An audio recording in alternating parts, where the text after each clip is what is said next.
আসসালামু আলাইকুম। কাব্রুনি চ্যানেল থেকে সবাইকে স্বাগতম। আজকের বিষয় প্রস্রাবে জ্বালা পোড়া বা ইউটিআই, ইউরিনারি ট্র্যাক্ট ইনফেকশন, যেটাকে আমরা সাধারণত বাংলায় বলে থাকি যে প্রস্রাবে ইনফেকশন, প্রস্রাবে জ্বালা পোড়া এরকম কথা আসে। তো কীভাবে আপনি বুঝবেন যে একজন পেশেন্টের প্রস্রাবে ইনফেকশন হয়েছে কিনা, সেটা কিছু হিস্টোরি, কিছু সিমটম, লক্ষণ থেকেই আপনি বুঝতে পারবেন যে আসলে আদৌ এই রোগটা কারো হয়েছে কি বা না। ঠিক আছে, প্রথমে যদি আসে তাহলে আপনি দেখতে পারবেন, প্রথম যে হিস্ট্রিটা থাকবে সেটা থাকবে আপনার প্রস্রাবে প্রচণ্ড আকারে জ্বালাপোড়া থাকবে। তারপরে ঘন ঘন প্রস্রাব হইতে পারে, আপনার ঘন ঘন প্রস্রাব আসতে পারে। প্রস্রাব আপনি করতে গেলে প্রপারভাবে প্রস্রাব হবে না, আপনার ইউরিনটা প্রপারভাবে পাস হবে না। আপনার কিছুক্ষণ পরে আবার প্রস্রাব করার টেন্ডেন্সি কাজ করবে। এরপরে আপনার জ্বর থাকবে, তারপরে অনেক সময় মাথা ঘুরবে, মাথাটাইও থাকতে পারে, তারপর বমি ভাব থাকতে পারে। তো বারবার প্রস্রাব করার ইচ্ছা থাকবে। আর প্রস্রাব আসলে দেখা গেছে কি, প্রস্রাব যখন আপনি করতে চেষ্টা করবেন তখন আসলে প্রস্রাবটা কমপ্লিটভাবে ইউরিনটা পাস হবে না। এই যে লক্ষণগুলো আছে, এই লক্ষণগুলো থেকে আপনি বুঝতে পারবেন যে আপনার আসলে প্রস্রাবে ইনফেকশন হয়েছে কিনা। এরপরে যদি আসেন তাহলে আপনি প্রস্রাবে আমাদের কাছে আসলে আমরা সাধারণত প্রস্রাবে টেস্ট করে ইউরিন টেস্ট করলে তখন আমরা দেখতে পারি যে আসলে প্রস্রাবে আদৌ ইনফেকশন হয়েছে কিনা। দেখেন, বাংলাদেশে দুইজন মহিলার ভিতরে একজন মহিলার প্রস্রাব ইনফেকশন থাকে, এবং প্রতি 10জন পুরুষের ভিতরে দুইজন পুরুষের প্রস্রাব ইনফেকশন হইতে পারে। তো দেখা গেছে প্রস্রাবে ইনফেকশন যদি হয়, সেক্ষেত্রে যদি ইনভেস্টিগেশন করা যায় তাহলে দেখা গেছে পুরুষদের ক্ষেত্রে 5 থাকবে এবং মহিলাদের ক্ষেত্রে 10 থাকবে। এটা হচ্ছে নর্মাল। এর চেয়ে যদি উপরে থাকে তখন বুঝতে হবে প্রস্রাবে ইনফেকশন আছে। প্রস্রাবে ইনফেকশন কী কী কারণে হইতে পারে? প্রস্রাবে ইনফেকশন হইলে প্রথমে যেটা হবে সেটা হইলে প্রপারভাবে পানি পান না করা। তারপরে যদি হয় সেটা হয়েছে আপনার পার্সোনাল হাইজিনিক মেনটেন না করা, এবং দেখা গেছে কি আমরা অনেক সময় পার্সোনাল যে হাইজিনিক যেগুলো থাকে সেগুলো আমরা মেনটেন করতে পারি না, এই জন্য হইতে পারে। এবং অনেক সময় দেখা গেছে ভিটামিন সি এর অভাব হইতে পারে।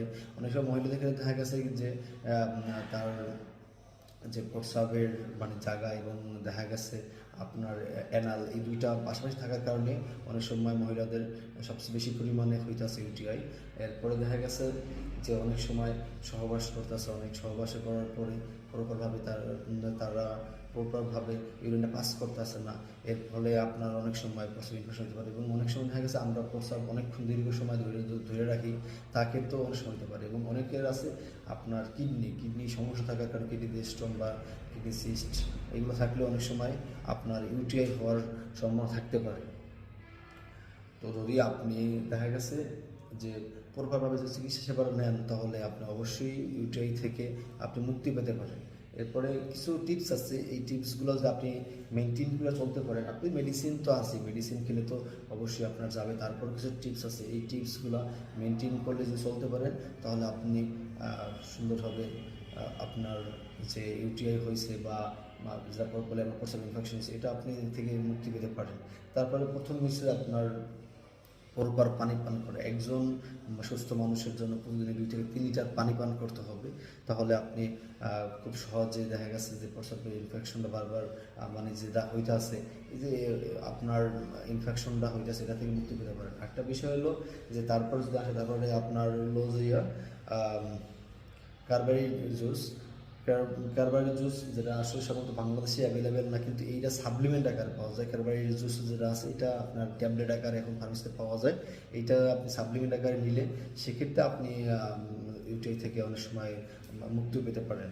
এবার ভিটামিন সি সাধারণত হলো কি আমাদের যে ইউরিন যে ইউরিনারি থ্রোটা আছে ওইখানে আপনার অ্যাসিডটা যে আছে, ভিটামিন সিটা হলো কি ওইখানে অ্যাসিডিকের সাথে যে অ্যাসিডিকটা বা কাজ করে দেন ওইখান থেকে আপনার ইউটেট যে ইনফেকশনটা আছে সেই ইনফেকশনটা দূর করতে সাহায্য করে ভিটামিন সি আপনি সাধারণত দেখা গেছে আপনি কমলা লেবু, তারপরে আমলকি, টমেটো, তারপরে আপনার ফুলকপি, পাতাকপি এইসব থেকে আপনি ভিটামিন সিটা অ্যাভেলেবেল পাবেন, এবং টক জাতীয় খাবার আছে এর থেকে আপনি ভিটামিন সিটা পাবেন অ্যাভেলেবেল। এরপরে যদি আসে ডাবল ভয়েড, যেটা এইখানে হলো কি আপনার যদি আপনি প্রস্রাব বারবার যদি আপনি প্রস্রাব করেন, যে এই যে এতক্ষণ যেগুলো বললাম যে পানি পান করা, ভিটামিন সি খাওয়া, জুস খাওয়া, এই জিনিসগুলো করার পরে যদি আপনি বারবার যদি প্রস্রাবটা করেন, ঠিক আছে, বারবার যদি আপনি ডাবল যদি আপনি ইউরিনটা পাস করার চেষ্টা করেন বারবার, তাহলে আপনার দেখা গেছে ইনফেকশন যেটা আছে এইটা আস্তে আস্তে আস্তে আস্তে দূর হয়ে যাবে। এবার যে আছে পার্সোনাল হাইজিন যেটা বললাম আপনাকে, যে আমাদের ড্রেস রেগুলার, দেখা গেছে রেগুলার ড্রেসটা আমাদের মানে ক্লিন করে ওয়াশ করে রাখা, তারপরে এক্সট্রা যে লোম আছে সেটা সবসময় প্রপার ওয়েতে ক্লিন করে রাখা, এবং তারপরে আপনার যে যারা সহবাস করার পরে তারপর প্রপার ওয়েতে পরিষ্কার পরিচ্ছন্ন থাকা, এই যে জিনিসগুলো আছে এই জিনিসগুলো মেনটেন করতে পারলেই দেখা গেছে কি আপনার ইজিলিভাবে ইউটিআই, মানে এই যে বড় ধরনের একটা রোগ আছে এই রোগটা থেকে আপনি মুক্তি পাবেন। দেখেন ইউটিআই আস্তে আস্তে ডে বাই ডে খারাপ হবে। এটা একটা সময় আমাদের কিডনিতে এফেক্ট করে, কিডনি সমস্যা শুরু করে, আপনার ইনফেকশন তৈরি করে, দুর্গন্ধ হয়, দুর্গন্ধ থেকে আরও দেখা গেছে অনেক বড় ধরনের সমস্যাগুলো সৃষ্টি করতে আছে। এগুলা অ্যাভেলেবেল হতেছে। এবং রিকারেন্ট ইউরিন যেটা আছে, যে একটা মানে একজন মহিলার প্রতি বছর যদি 4বারের বেশি যদি আপনার ইউটিআই হয়, 5 সেলটা যদি চেক করার পরে যদি ইউটিআই হয় 4বারের বেশি, তাহলে রিকারেন্ট ইউরিন বলা হয়। যে রিকারেন্ট ইউরিন থেকে সাধারণত দেখা গেছে কিডনিতে স্টোন হয়, কিডনি ড্যামেজ হতে শুরু করে, এই সমস্যাগুলো হতে পারে। সুতরাং আপনার প্রপার ওয়েতে যদি আপনি ইউটিআই চিকিৎসাটা নেন, প্রপার ওয়েতে আপনি টিপসগুলো মেনটেন করে চলতে পারেন, তাহলে ইজিলিভাবে আপনি দেখা গেছে ইউটিআই থেকে মুক্তি পেতে পারেন। ধন্যবাদ, আমাদের সাথে থাকুন। আসসালামু আলাইকুম।